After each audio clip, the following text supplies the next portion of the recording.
Ben ritrovati su Arena TV. Oggi mi trovo con Antonio Tintis, un attore sardo che lavora a Roma. Grazie mille per aver accettato il nostro invito, è un grande piacere averti Grazie a qua. voi, Antonio grazie a voi. è un attore molto talentuoso che si è visto ormai in tantissime opere nazionali e recentemente anche nella serie TV Netflix Il Mostro, di cui parleremo più tardi. Abbiamo già sentito altri attori, oggi tocca proprio ad Antonio e ci racconterà sicuramente qualcosa di molto interessante. Benvenuto, Antonio.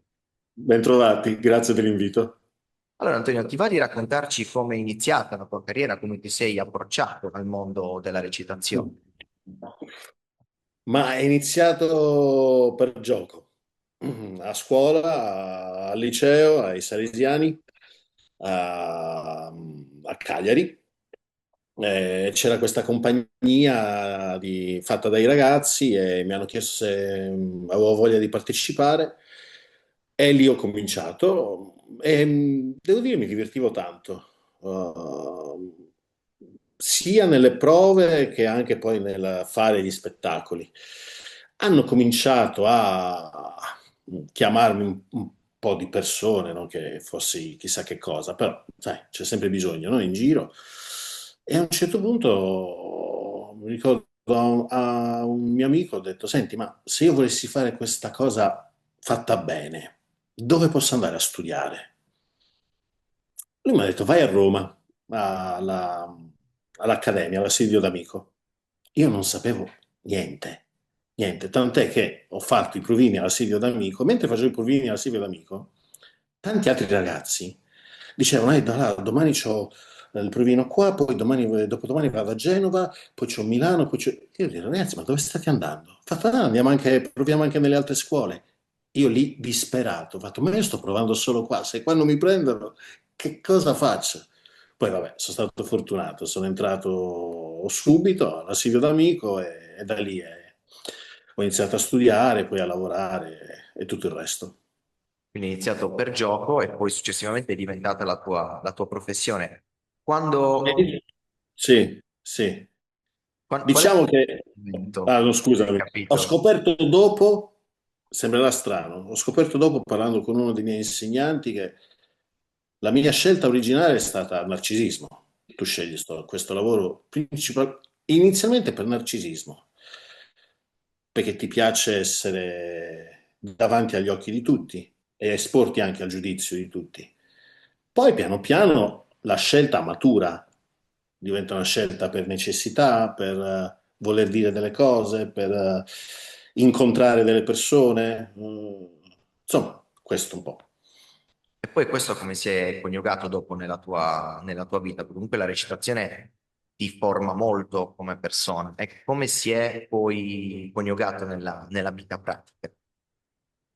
Non è, tu usi un verbo al passato, ma è un lavoro continuo. Cerchiamo di coniugarla ogni giorno, perché ogni volta che mi affaccio anche qua dalla finestra di casa mia, qua a Roma, la quotidianità ti risucchia. Tu sei visto come un alieno, come uno che fa qualcosa come hobby, perché al di là adesso lascia stare del mostro, che fino all'altro giorno non potevo dire, ma tu mi hai visto in televisione, ma cioè quasi a giustificare il fatto che io lavorassi ma non fossi visibile, no? Certo. Ancora di più adesso, il lavoro dell'attore è un lavoro di esistenza, lavori per esistere, resistendo. Ah, dura, però misura anche la tua passione, appunto, no? Dicevamo prima del narcisismo. Se io lo facessi solo per narcisismo, a parte con questa faccia dove vado, ma la scelta sarebbe finita dopo qualche anno. Invece dopo ti rendi conto che tu scegli di questo mestiere per toccare delle cose e allora i periodi di non lavoro, i periodi di non gratificazione sono durissimi, sempre di più, però lì ci passi attraverso appunto la passione, il patire, il sacrificio. Vabbè, purtroppo stiamo andando un po' troppo in alto. È un concetto molto bello questo che ci stai Ah, raccontando. ah. Sono molto contento di poterlo sentire perché sicuramente può essere anche di ispirazione a tutti i giovani attori, Mm. sacri o non, ovviamente, che si vogliono affacciare. Tu comunque hai molta esperienza, quindi puoi sicuramente dare un bel consiglio di questo genere. Tra i tuoi lavori, Antonio, spiccano Don Matteo, La Corona del Diavolo e Il Principe Libero. Vorrei chiederti come hai vissuto queste esperienze da attore e che cosa ti hanno lasciato. Immagino sono state esperienze più importanti. Sì, sì, giusto 2 settimane fa, una settimana fa hanno ridato Principe Libero sulla Rai. Rivederlo è sempre una emozione particolare perché, vabbè, ero uno dei due sequestratori insieme a Gianluca Soggiu, che saluto, e durante le riprese era sempre presente Dorichezzi. E mi ricordo ancora, dovevamo girare una scena un po' tosta, e alla fine abbiamo girato la scena, è andata molto bene. Lei è venuta da me e mi ha abbracciato, dicendomi grazie. È una cosa che ancora non concepisco. Cioè, tu sei stata sequestrata, stiamo mettendo in scena il tuo sequestro insieme a De André e tu vieni da me e mi dici grazie, col sorriso, cioè con un'emozione. Quello è stato un regalo inaspettato, molto gradito, che mi ha, come dire, ha messo un circoletto rosso su quell'esperienza. Sì, poi le altre, Coda del Diavolo, con un bravissimo regista che è Domenico De Feudis, è un amico che avevo incontrato a teatro tanto tempo fa, facevamo compagnia insieme, e poi l'ho rincontrato sul set, che è Francesco Acquaroli, a cui devo tanto, tanti consigli, tante chiacchierate. Per me è un punto di riferimento anche artistico, perché non è un raccomandato, non è un belloccio, ma è la dimostrazione che quando si è bravi, quando ci si tiene a qualcosa e si insiste, non solo per atto volontaristico, ma se gira anche la fortuna, ce la puoi fare. Assolutamente. E poi arriva il mostro. Ecco, come sei arrivato al mostro? Voglio sapere questo. Non ne ho idea, cioè ancora oggi non lo so che allineamento di pianeti ci sia stato. Considera, avevo fatto un self tape per il personaggio di Marco Bullita, per Stefano Mele. E non era andato, tant'è che la mia agente era dispiaciutissima, io ero sotto un treno, no, mi dispiace, non ci sono protagonisti, non c'è nient'altro. Dopo un po' mi arriva una chiamata per un altro personaggio, che è appunto quello che poi ho fatto, Giovanni Mele. Vado al provino con Stefano Sollima presente, faccio sto provino in presenza e Stefano non dice niente.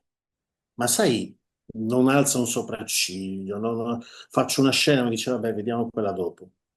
Il silenzio, tant'è che sono uscito, ho chiamato la mia gente, ho fatto guarda, ho fatto una figura di merda, scusati con la casting, pazienza, è stato bello. E invece da lì richiamato, non so, ho fatto 4-5 provini, finché arriva sta telefonata a metà agosto, stavo in vacanza a Cagliari, e ci sono rimasto. Ho detto, ma questo è un sogno. Cioè, non avrei mai pensato di essere adatto, di avere questa botta di fortuna, e così è stato. E devo dire che anche le riprese, è stato veramente un gran bel viaggio. Un gran bel viaggio. Siamo stati bene, abbiamo legato tra di noi, sia del cast che dello staff. Ancora ci sentiamo, ci vediamo. È stata una gran bella esperienza, una gran bella esperienza. E vedere anche tanti sardi che venivano ai provini, conosciuti e non conosciuti. Mm, Io ormai sto a Roma da 26-27 anni, anche se ci tengo ogni volta a dire sono sardo.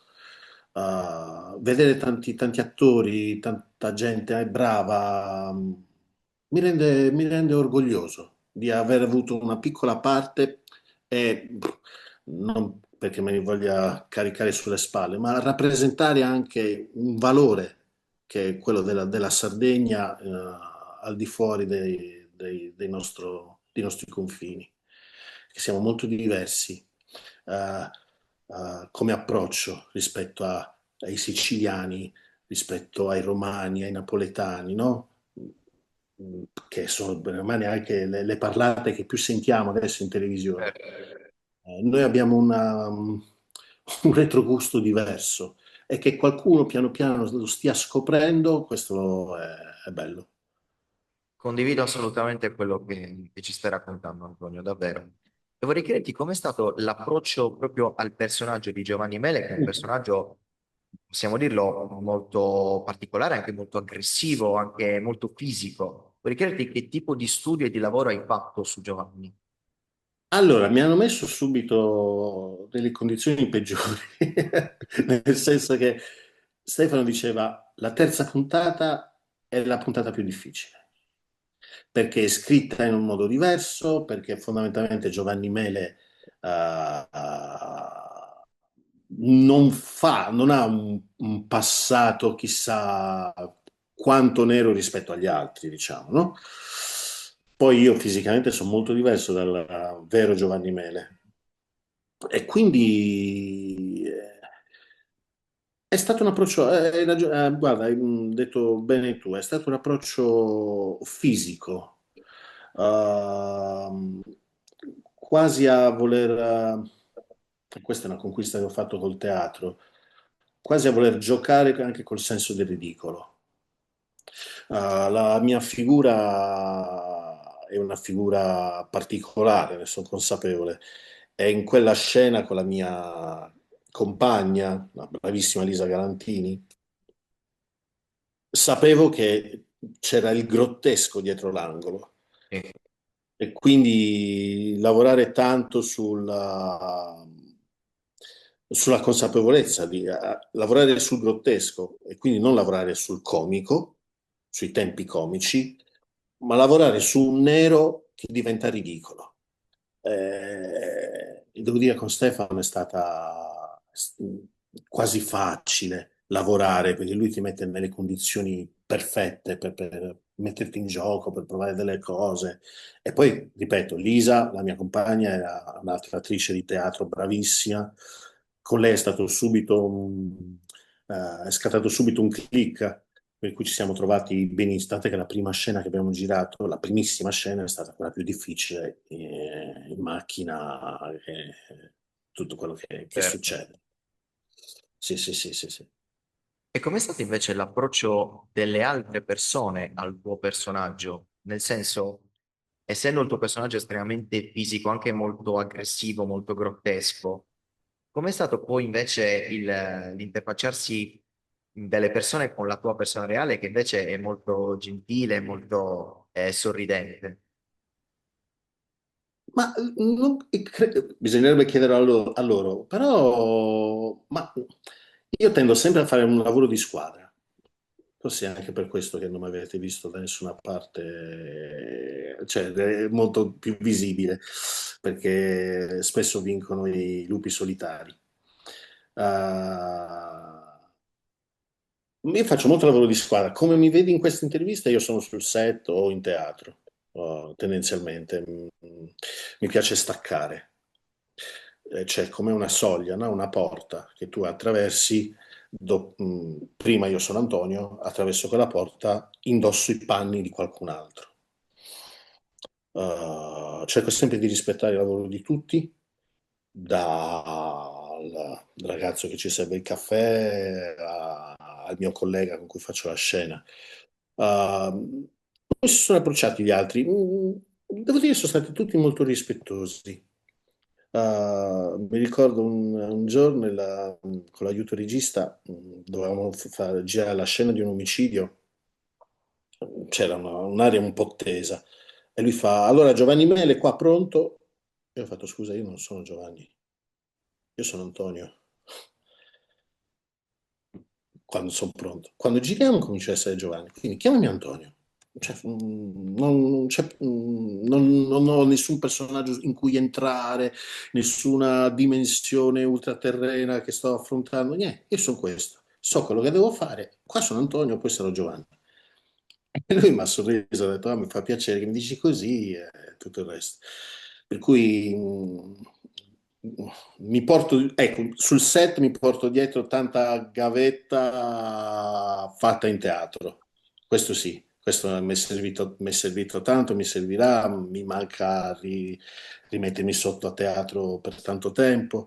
Eh, però questo, sono un po' lo zio, ecco, soprattutto anche qua sul mostro, io ero anche quello un po' più anzianotto rispetto agli altri Certo. protagonisti, no? Laddove mi viene permesso, io mi metto a fianco e partecipo delle fortune altrui, ecco. E andando, Antonio, verso la conclusione della nostra chiacchierata, vorrei chiederti, c'è magari un personaggio, un ruolo che ti piacerebbe molto interpretare in futuro, oppure magari un artista col quale ti piacerebbe molto collaborare? Mm, mm. Un ruolo non saprei, un ruolo non saprei. Mi piacerebbe, mi piacerebbe essere messo in gioco, cioè è un ruolo che non esiste, qualcosa che mi metta in forte disequilibrio. Uh, per uscire dall'ermetismo di questa frase, qualcosa che sia molto lontano dalle mie corde e che mi metta, che abbia tanti colori, ecco. Può essere scosso dalle fondamenta, diciamo. Sì, sì, qualcosa che dia un senso al mio fare questo mestiere, questo sì. E con chi vorrei lavorare? Con tutti. No? Nel senso, mi piace lavorare con dei colleghi o con dei registi, soprattutto autoriali, cioè che abbiano qualcosa da dire eh, e che quindi cerchino anche un confronto con l'attore, che non è solo mero esecutore, ma è anche interprete, di una partitura. Quello sì, quello sì. Noi ti auguriamo in bocca al lupo per tutto, Antonio, Crepi e il lupo. sono sicuro che arriverà questo ruolo che ti possa scuotere veramente. Antonio, sei stato gentilissimo, disponibilissimo. Grazie a voi. Grazie tantissimo per questa nostra piacevolissima chiacchierata e in bocca al lupo per tutto, davvero. Anche a voi, in bocca al lupo. A presto, speriamo. Speriamo. Grazie. Ciao. Ciao, ciao Mario.